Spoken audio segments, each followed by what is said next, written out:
Hello, welcome back to another video. This week, I finally finished the last sheet of that old watercolor practice paper in a mixed media study. I decided to work on a larger scale, which led to some interesting discoveries and observations I'd like to share, along with some tips for color pencils. Let's get started. For this study, I used the 12 set of Faber-Castell Polychromos pencils, the Winsor & Newton Cotman 12-pan travel watercolor set, a Mars Lumograph HB pencil, and a white POSCA paint pen. As always, I started by transferring my sketch onto the watercolor paper using a light box. I did this to minimize the amount of erasing I would have to do on the final paper, to preserve its texture and durability. If you've been here before, you may have noticed that I decided to work larger this time. Usually my studies are 5 by 7 inches, but this study is closer to 6 by 10. Working larger led to a different rendering experience I'll get into later. The other change I made was to the pencil I used. My teeny tiny Tombow HB finally had to be retired because I could no longer sharpen it. I dug another brand out of my pencil stash, and I think I actually prefer it. The lines are crisper, the pencil stays sharper for longer, and there was no bleeding when I painted over the lines. This pencil will probably be a staple moving forward. After taping down the study, I began the watercolor portion by laying down a pre-mixed yellow-green over the figure. In some studies, I start with the background, but this time I wanted to begin with the subject. I chose a cooler highlight color to simulate the cloudy sky that was probably in the reference photo. Once this layer was dry, I began layering warmer colors for shadows, including orange, burnt umber, and raw sienna. While these initial layers look okay, things begin to go south later. I had to wait for these layers to dry before blocking in the hair with a cool black. The temperature difference between the skin and hair helped make the figure pop more. I wish I had stopped here, but I wanted darker shadows, so I added another layer to the skin. I think the paper had hit its limit by this point because the texture changed and it was harder to control how the paint behaved.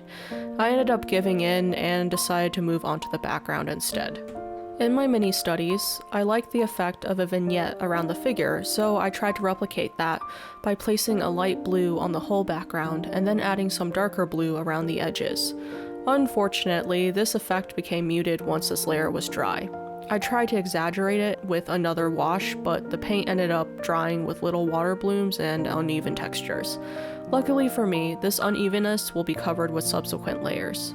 After one more establishing wash, I started in with the details. One of the new techniques I wanted to try was negative painting. In this technique, you begin with the lightest shades, then carve out different layers of depth and negative space with darker and darker layers. I felt that this piece would be perfect to try this technique on since it had a uniform texture and layers of leaves that were separated by value, or light versus dark, which is also what separates layers in negative painting. This technique requires a decent amount of planning. I did this in the mini study phase you can see to the right side of the final. Watercolor as a medium requires a lot of forethought because you can only work light to dark. This can be frustrating, but it's a great exercise if you want to develop a deliberate workflow in your other art. Once the darker pass was dry, I broke out one of my favorite tools for mixed media, the POSCA paint pen.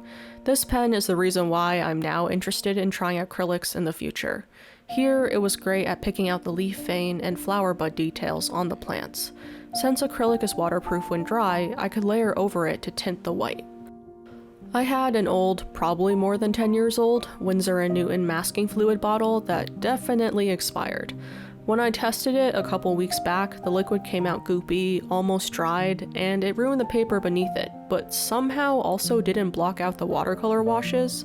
The POSCA paint pen is a great alternative, at least for me, since it brings back lighter values and can be layered on top of.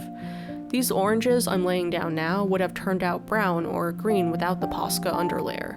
Since orange and blue are complementary colors, they mix neutral browns when put together. This is useful in some pieces, but I wanted the orange to stay true here, so the white base was necessary. After this, I let everything dry again before painting in more leaf shadows. There was a graphic quality to the white lines that I liked, but I wanted to simulate depth, which meant I needed more shadows to define form. Instead of thinking of each leaf as a flat surface, I thought of it as a curved plane with wrinkles between the leaf veins. It was much easier to add variation at this scale compared to my previous studies. Each brushstroke could represent one part of a leaf, instead of whole trees or objects in a smaller study. This let me add more detail to the foreground leaves, which helped push them forwards even more. The scale also let me work on multiple areas at once. In watercolor, a lot of time is spent waiting for things to dry, but this time I was able to move to a different part of the paper without worrying about ruining the wet part, as long as they didn't touch. Even though this phase took longer than it usually did, it actually felt less tedious because I could spend more time painting instead of just waiting. I learned my lesson from the skin and stopped before the paper could begin breaking down. At this point, the background was where I wanted it to be, but the figure was blotchy and needed more contrast. Before the series of studies, I would have panicked at this result. Now, I know what to do to course correct and improve in the dry media phase. As always, I moved the paper to a 45-degree angle to help my back and make sure the construction stayed solid in the final stages. For this phase, I started with the background. My most used colors were phthalo blue, emerald green, magenta, and black.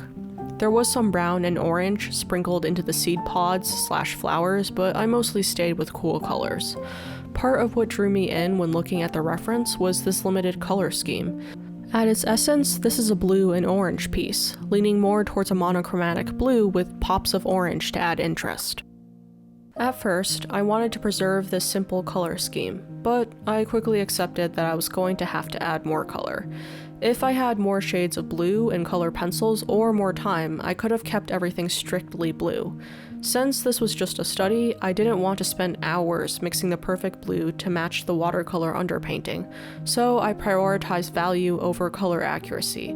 I actually liked this choice by the end. The pops of warm or brighter colors in the shadows helped tie the background and figure together, more than just the orange berries/seeds with the warm skin in the original. Remember, you can change things from your reference and studies. The point is to learn, not copy. The only part I wasn't completely happy with was the nearest plant on the left side of the figure. Here, I over-rendered the leaves, which made this feel busy and out of place. I didn't see the issues at first, but later on I fixed this area with simplification. Finally, it was time to render the figure. I waited this long partially to avoid accidentally smudging it when rendering above it, and partially to see how much color I could introduce while still keeping things unified.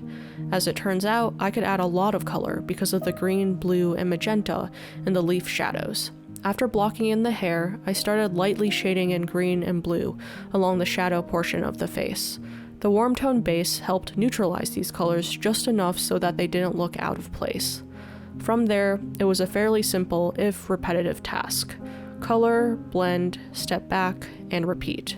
Like with the background, I prioritize value over color accuracy. Value is what helps create form in paintings, so as long as your value structure is solid, your pieces will be able to simulate 3D space.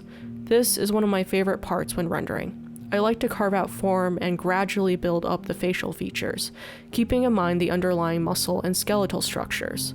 While that may sound technical and complicated, over time it becomes an intuitive process. While rendering the face, I entered the flow state and lost track of time. For a while, the only thing I thought about was the paper in front of me and the pencil in my hand.